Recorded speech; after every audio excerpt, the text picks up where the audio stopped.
to affirm their destiny. La la la la la la la la la la la la la la la la la la la. Even so, all of us together can create a better land. Leave the past, a new tomorrow waits for all who understand. La la la la la la la la la la la la la la. Leave the past, a new tomorrow waits for all who understand.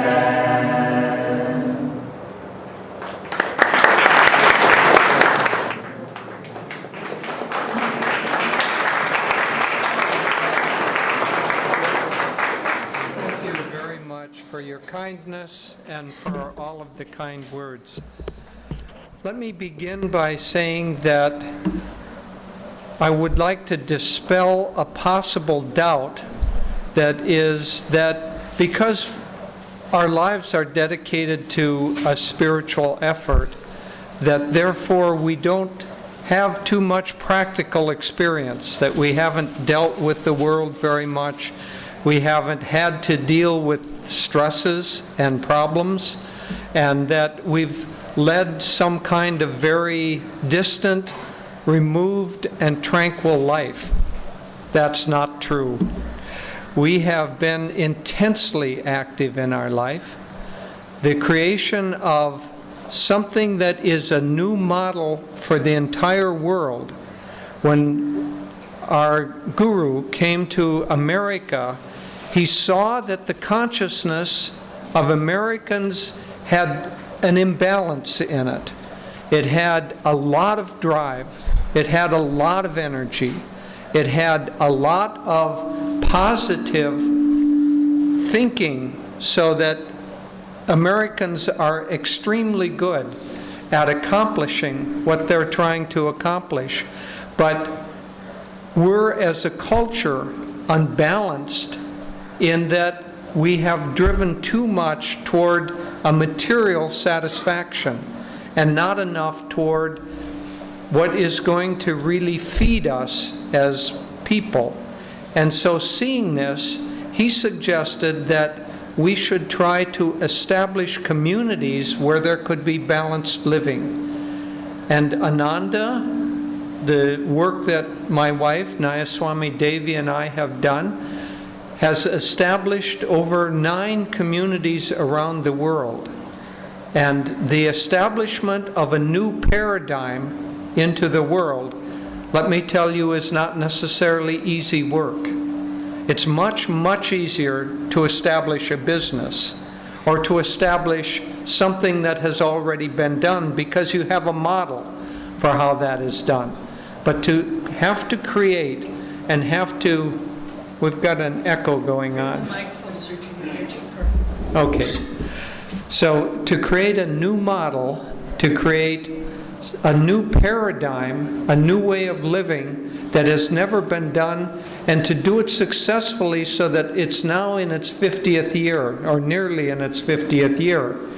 That means that there has been some intense energy and intense drive and willpower that has allowed that to be accomplished.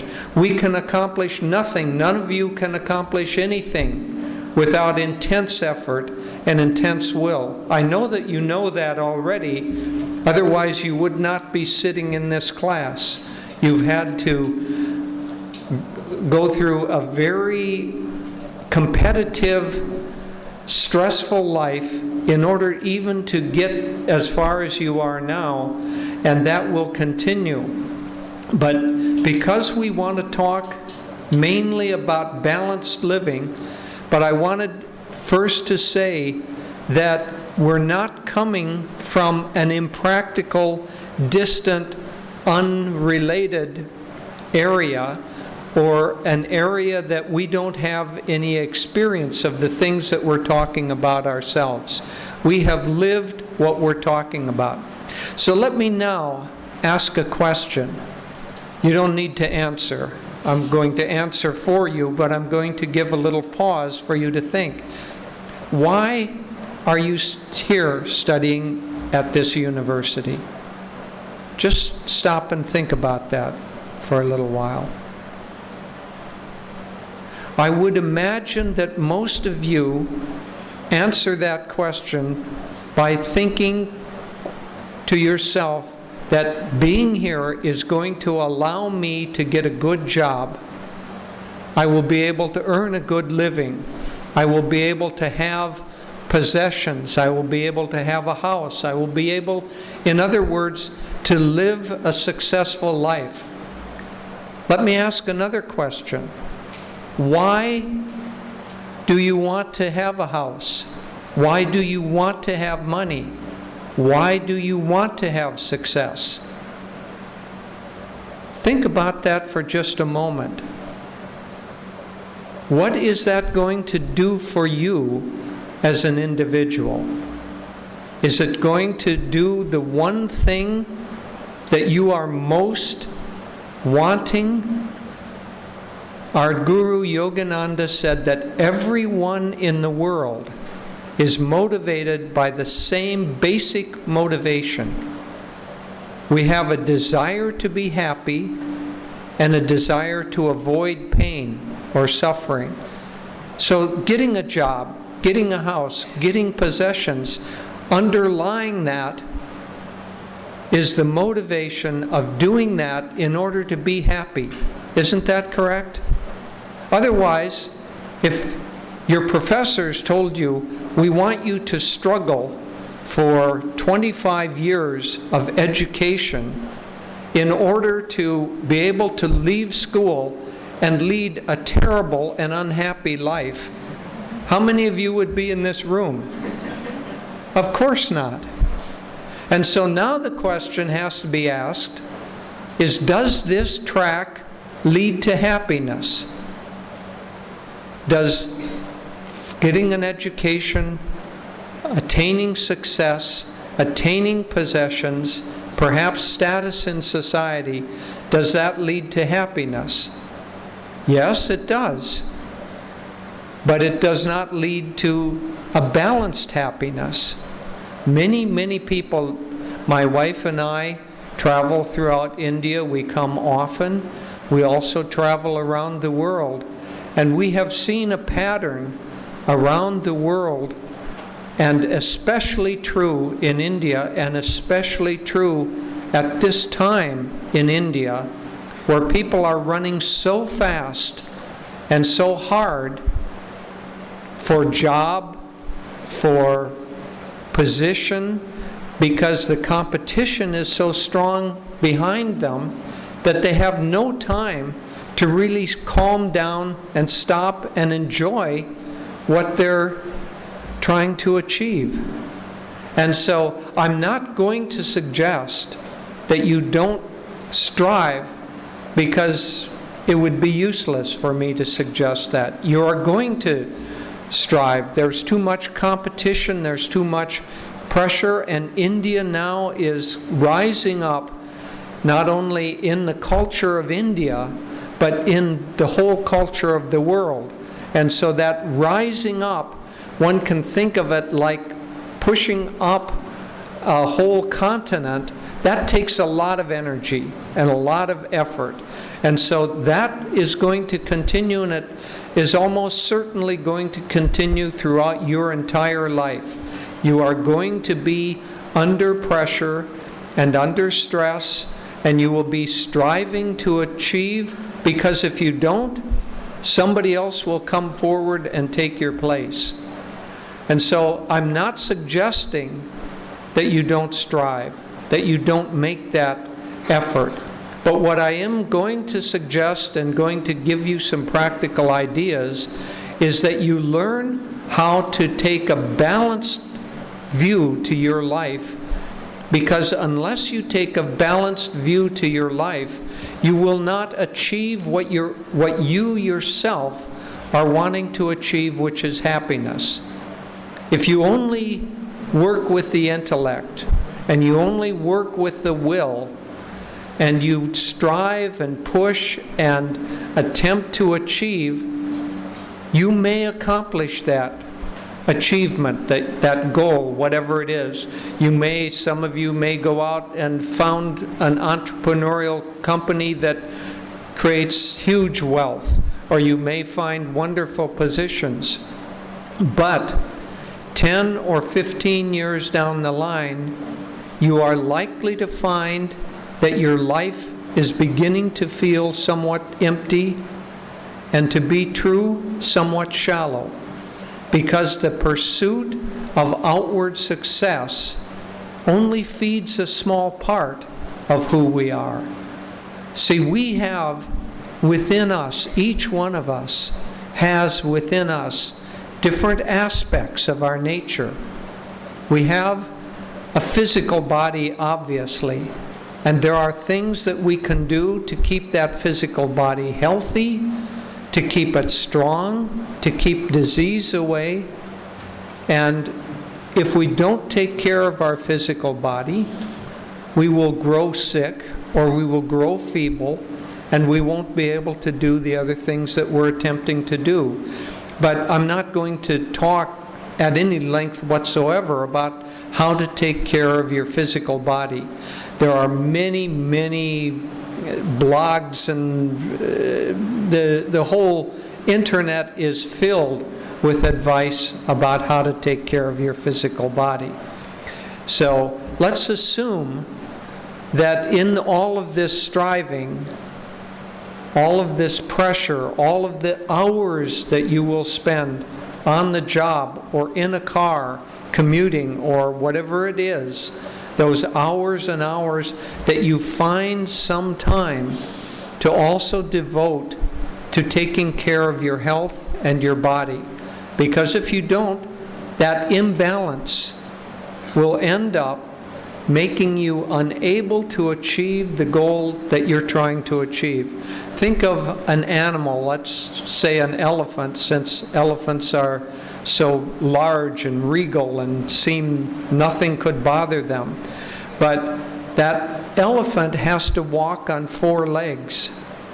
And one of those legs is its physical health. And if that leg is injured or is gone, that elephant can't walk very well, can it? So you're going to have to balance your life in such a way that you address the health of your physical body. But the health of the physical body is the least of your concerns, honestly.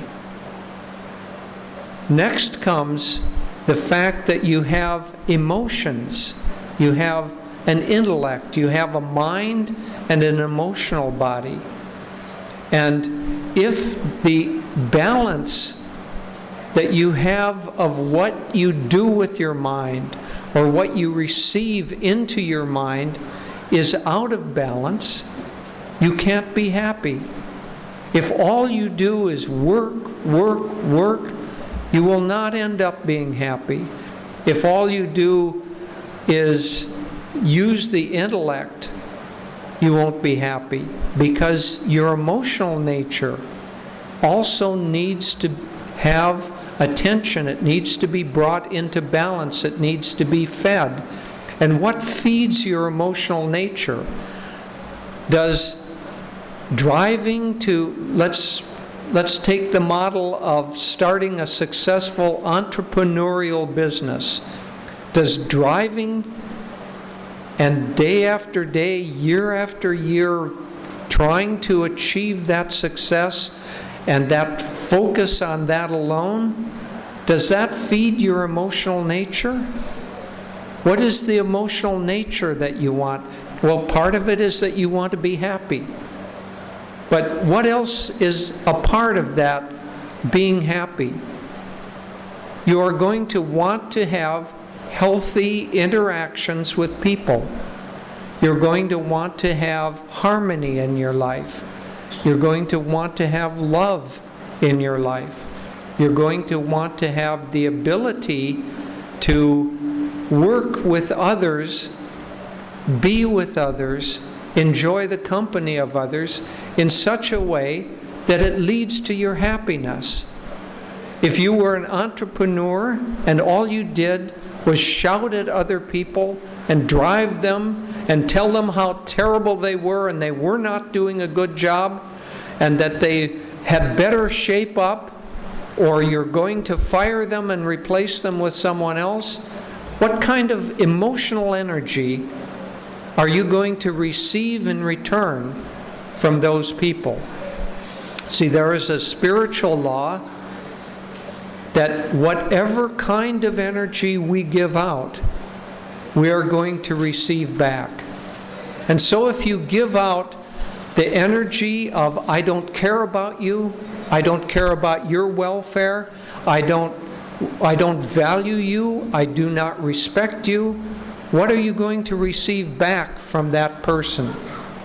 You're going to receive exactly the same thing back. And so, in an emotional sense, what we have to do is we have to develop those qualities, and I will call them qualities of the heart, that will allow us to create a kind of an aura around us that is an aura of happiness. And what does that mean? Does it mean, oh, I'll go around and I'll somehow be disconnected with the world, I won't care about things, and I'll live in a little bubble and I'll say I'm happy? I don't mean that at all. One of the spiritual teachers in America said, just because you're trying to become spiritual does not mean that you're going to forget your telephone number. So it's not bubble-headedness, but what are the qualities of the heart that you are going to need to put out in order to achieve? Remember, everything is about achieving your own happiness. And if you want to achieve your own happiness, because of this law of karma, what you put out, you're going to get back. The only way that you can successfully achieve your own happiness is to help others become happy.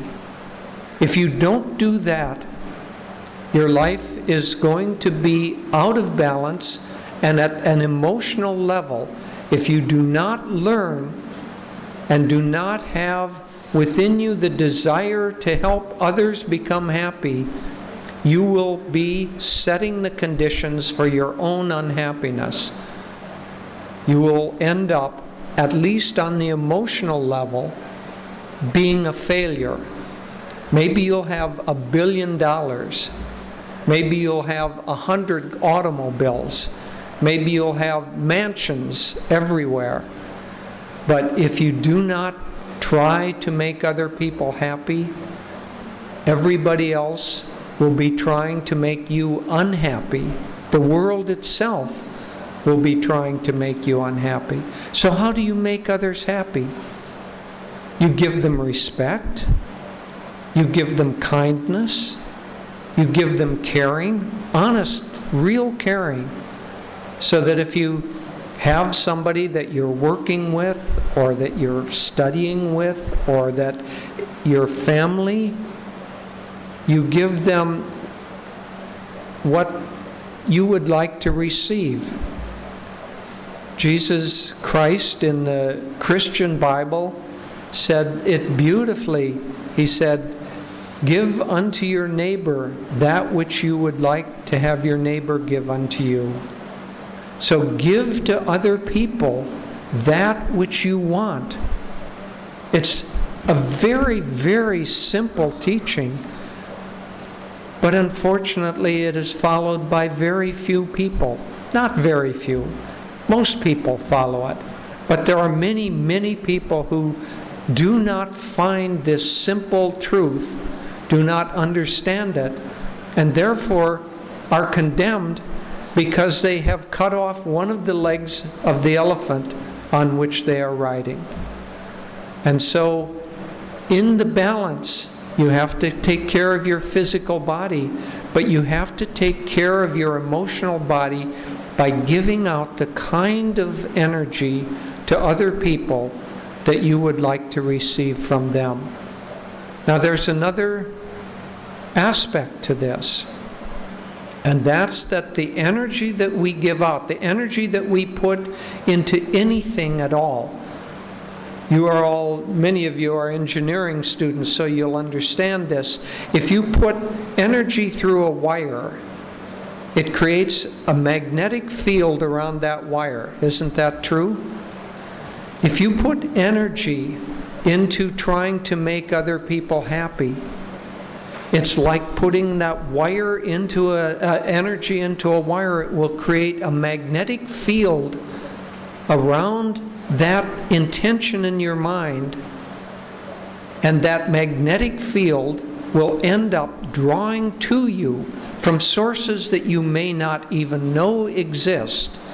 It will draw to you people, conditions, opportunities that will care about your happiness because you care about the happiness of the world. If you don't care about the happiness of others in the world, why should the world care about your happiness? And if you do, then the world has to care about your happiness because the law of karma says that it must. And so the emotional balance that you are striving to achieve is to give positive energy. There are other aspects to this. When you want to be a success, you need to hold in your mind success conditions, successful thoughts. Even your body posture is going to be important in something like this. Because when your consciousness is expanding, your body will respond and will also assume an expansive condition. And when it's contractive, and when it's sad, when it is frightened or uncertain, it's going to attract also that consciousness. So many of you, in some time in the not too distant future, are likely to have a job interview. And that job interview will be very important. There will be a lot of pressure on it. There will be a lot of stress. You will have a lot of desire. You will want to succeed in that. When you go into that job interview, be expansive in your consciousness and even expansive in your body. If you walk into a room and there is an interviewer there, and he says a question such as, "Do you think you can be a successful engineer for our company?" And your body language is like this. You say, "I think I can." How impressed is he going to be? I saw something relatively recently that said the best way to have a successful job interview is to assume what they called the Superwoman Posture. That's confident, expansive, open. If you assume that posture for 2 minutes before your job interview, it changes your brain chemistry, and it changes the chemistry of your body, and it changes your energy level. And this has been done by studies. 75% of the people who do that pass their job interview, as opposed to 35% who are on their cell phone, all scrunched in on themselves in the waiting room, shrinking their aura. And so be expansive. If you're expansive, if you're happy, if you're confident, the person giving you that job interview will understand that, will see that immediately. Be kind to the person. Think kind thoughts. Don't think negative thoughts. They'll feel that. We all pick up on subtle cues, and we all pick up on subtle consciousness. So take care of your physical body, take care of your emotional body. But now there's another aspect to us, to each of us, which is our spiritual nature. Now, I do not mean by spiritual nature, I do not mean religious nature. I do not mean that you have to have a belief system, that you have to go to a particular temple, or that you have to do a series of particular kinds of rituals. That is not necessary for your spiritual evolution. What am I talking about for your spiritual evolution? Spiritual evolution can be defined by the upliftment and expansion of your consciousness. You know, India especially, India is the guru of the world, because from ancient times in India, men and women have meditated, and what meditation is a stilling of their consciousness, a stilling of the restlessness of their mind, and the ability to concentrate a still mind on some aspect that is universal. Let's say light. So a person meditating stills their consciousness and concentrates on light that can be seen here in the forehead. Now that can be done by anyone of any belief, of any culture, of any time, of any age. But what does that do for you? What does the practice of meditation do for you? If it didn't bring you happiness, remember that's what you're ultimately after, isn't it? So if meditation did not achieve the purpose of helping you achieve happiness, it would be a useless practice. But meditation, and there are now thousands and thousands of studies that have been done, medical studies, psychological studies, and so on. The practice of meditation, and not just our kind of meditation. I'm not trying to convert you to our spiritual path, even though we have a wonderful spiritual path. I'm saying any meditation will change your brain. It will make the 4 prefrontal lobes of your brain, they will grow in size, they will grow in activity. And why is that important? Because it is here that the seat of discrimination, of happiness, of joy, of those things that you yourself are seeking, it is here that the brain at least emanates those qualities. What else does it do? It shrinks those areas of the brain that produce violence, that produce fear, that produce anxiety. All of you are going to be under stress in your life. We have a doctor in our community in America who has a clinic that is famous throughout all of America because he teaches certain kinds of balanced living in that clinic. He says that the single best antidote to stress is to learn to meditate and practice for some period of every day a little bit of meditation. It doesn't have to be a lot. Gradually, if you just practice some, it will change and help and uplift and help you achieve the very thing that you're trying to achieve, which is your happiness. So to learn a little bit of meditation and practice a little bit of meditation will help enormously with the kind of pressure, the kind of stress that you are likely to deal with for the rest of your life. And if you can balance your physical, mental, emotional, and spiritual nature, those 3 things in balance will help you to lead a successful life. It will help you to lead a productive life, but most of all, it will help you to lead a happy life.